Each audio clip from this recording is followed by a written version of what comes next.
going to do more algebraic fractions. We're going to build on the work that we started yesterday.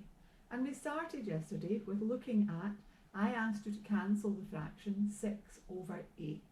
And I'm absolutely sure you would all know that that was 3/4.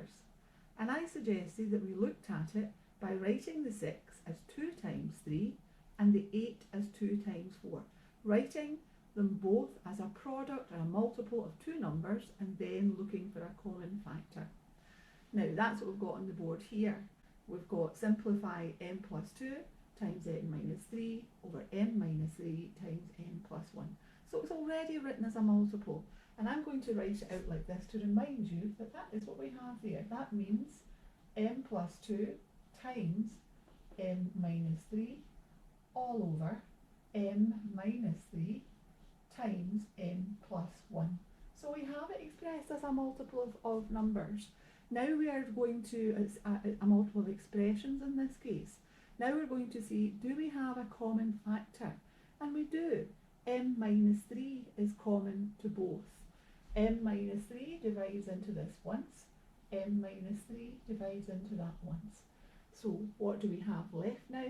M plus 2 times 1.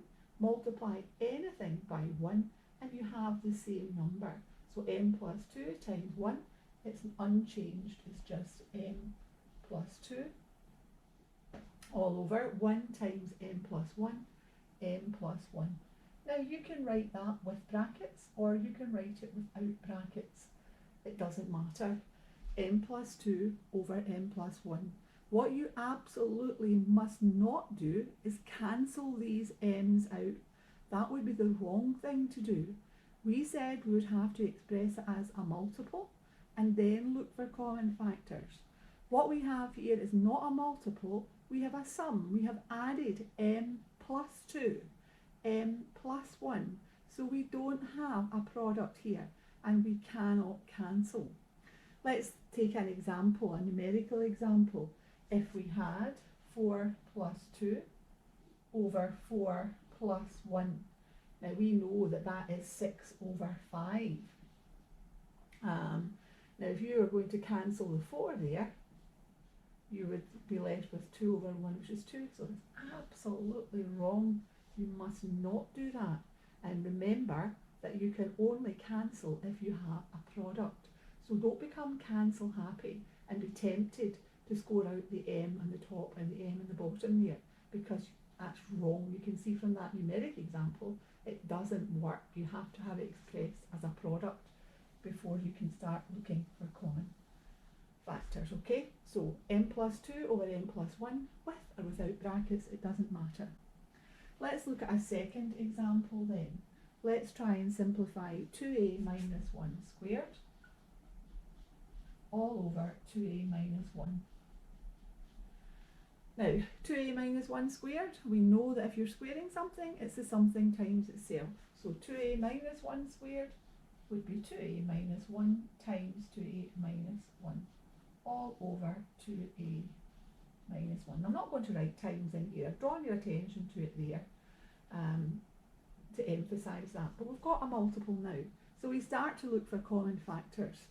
And we do have one. 2a minus 1 divides into the top and into the bottom. 2a minus 1 into 2a minus 1 is 1. 2a minus 1 into 2a minus 1 is 1. So we have on the top there 1 times 2a minus 1. Again, multiplying anything by 1, it remains unchanged.